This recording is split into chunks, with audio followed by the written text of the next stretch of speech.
Good morning, y'all. Doing what I do pretty much every morning, taking my walk down to my ducks. But I thought I would share a story with y'all about my cloak. Because, yeah, I'm wearing a cloak today. And a little bit later in the video, I'll give you a full, you'll be able to see the whole thing.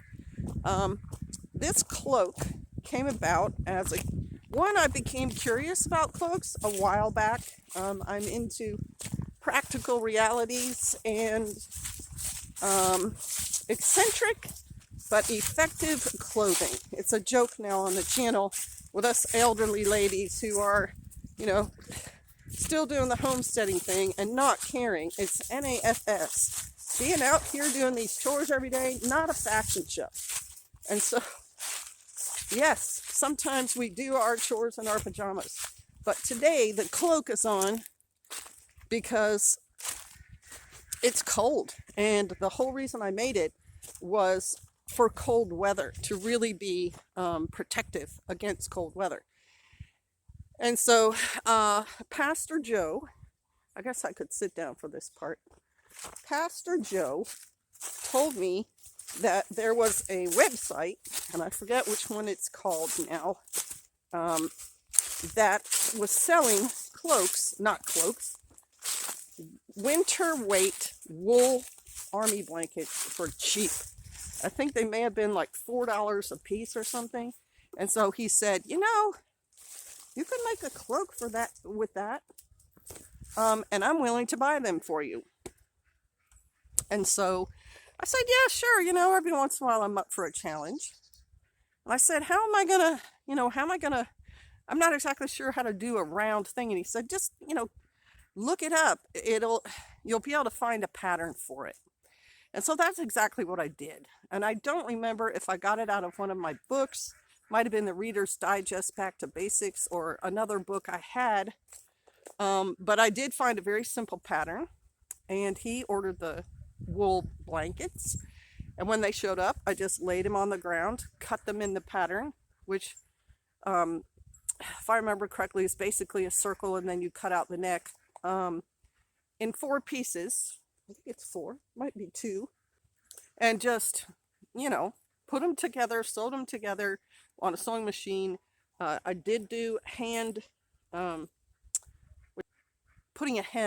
hemming with a dental floss, because that's the strongest thing I could think of. And then the hood, same deal, like a little bit of a pattern. I think it's 2 halves. I did that. It's not perfectly cut out because I'm just one of those people who's like, just get it done. But it is here, and I lined it with blue fleece because the wool is a little scratchy. So there's the hood, and I don't feel the need to wear it right now. This little hat I have on, it's warm enough. Also, some of the benefits of this cloak is, if you look at where I'm sitting, it's really camouflaged with what's in the background. I could just blend right in. I might even take a photo of that. And it cuts the wind. The wool is very good at stopping the wind from penetrating right through you when it's really cold. And so that's another reason I like it. And the wool is insulatory. So if you're generating some body heat, then the wool helps keep it, in. And so you just pull the edges of it together. See if I can get a picture of that. Pull the edges of it together, and then it's almost like wearing a sleeping bag. So that's why I made it, and I'm wearing it today because it's that cold. I decided I had to re-sew one of the clasps because the clasps are a point of a lot of pressure. It's holding, the thing around me as I'm moving and so on, and one of them came loose. And I'll just do a real quick, these are oak leaf clasps that I bought for it online. I think they're brass. They don't rust or anything. And there's some stitching here because I reinforced the part of the wool where these would be sewn on, so that with the pulling all the time, it wouldn't tear the wool. And so that's my cloak. And then I'll show you it real quick in full view.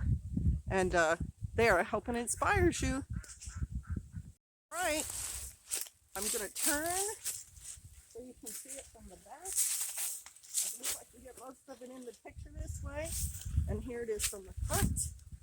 if I'm needing to use my arms, I can just open it like that. It can be pushed back on your shoulders, have you seen in movies, so that your hands are free. I also sewed pockets inside, so when I've got it closed like this, I can keep my hands in those pockets and I don't have to expose them to the weather. And then I thought this would be a good way to show you how camouflage it is too. If I just go over like this. Now I'm part of the rock. I become part of the rock, part of the landscape. Oh. And I could sleep down here in this thing too. So thanks for watching, y'all. Shalom.